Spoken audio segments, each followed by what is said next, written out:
1360 WLBK, DeKalb County's news and information station. Welcome to Decision 2009 here on 1360 WLBK. It's an open forum with the three candidates for the mayor of DeKalb, Acting Mayor Chris Paulson and challengers Lynn Fasikis and Paul Kallenbach. Welcome you all to the WLBK Airways. Thank you so much for taking time to visit with us this morning.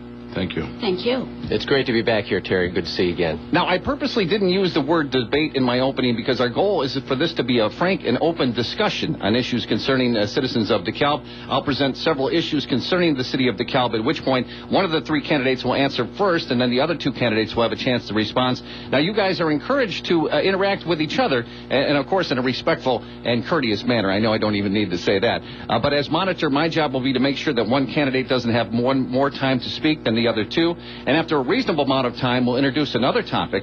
We're also going to be introducing emails that we've received during this past week, and we're also encouraging listeners to call in during the show. Questions should be put to all the candidates, and they will be screened to ensure they are non-biased questions. The studio number to call is 758-8688. So without further ado, let's pick our first topic for discussion, and naturally it would be the budget. Now, I know obviously we could talk all day about this subject, but let's hear about some specific ideas that you will introduce if you are elected mayor of DeKalb on April 7th. And let's begin with Lynn Fasikis. So, Lynn, tell us how you plan to balance the budget in DeKalb if you are indeed elected mayor on April 7th, please.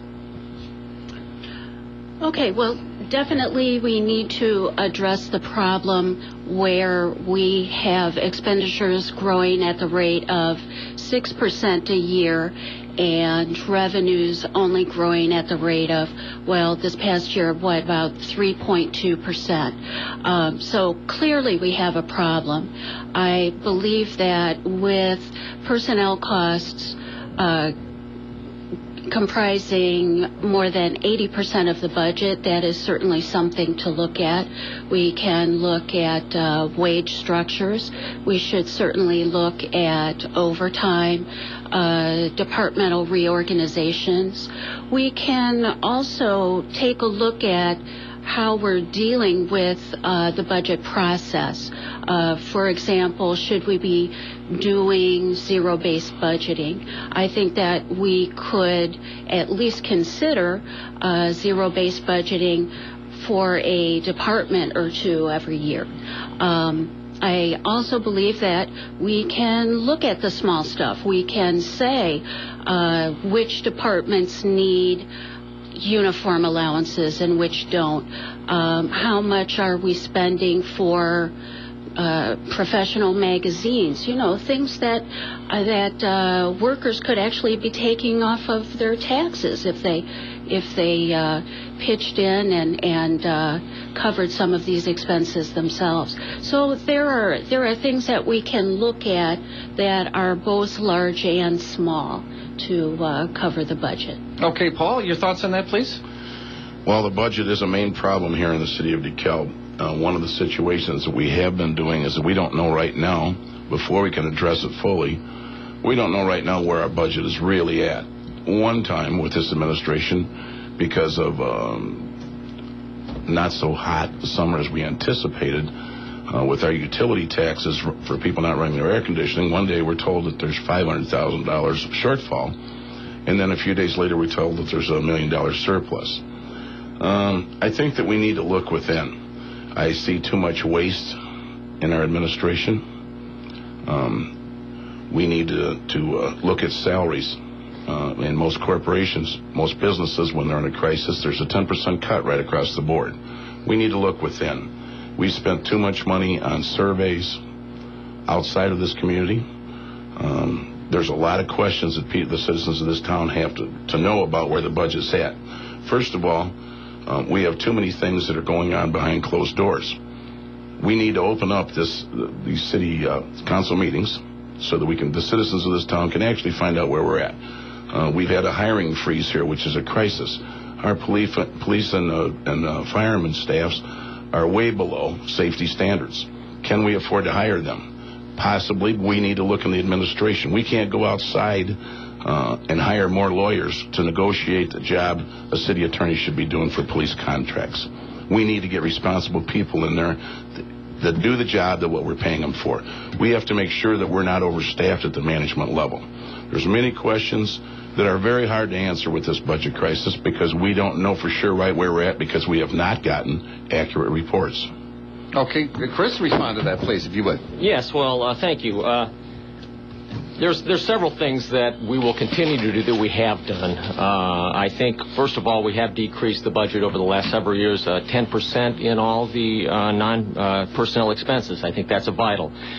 We made compromises last year with the city staff, and instead of having to fire people, we were able to go on furloughs, and I was really pleased and happy to see that the staff stepped forward. We've done reorganization at the city. We have reorganized the community development department. We have taken away or eliminated some of the administrative jobs. We're looking into this year some TIF transfers, the way to use some of the TIF dollars that are going in towards the TIF redevelopment to hopefully support funding. I take exception that there's waste. I don't like to hear that my opponents here seem to think that our city staff is wasting money and that our leaders and our line workers are wasting money day to day.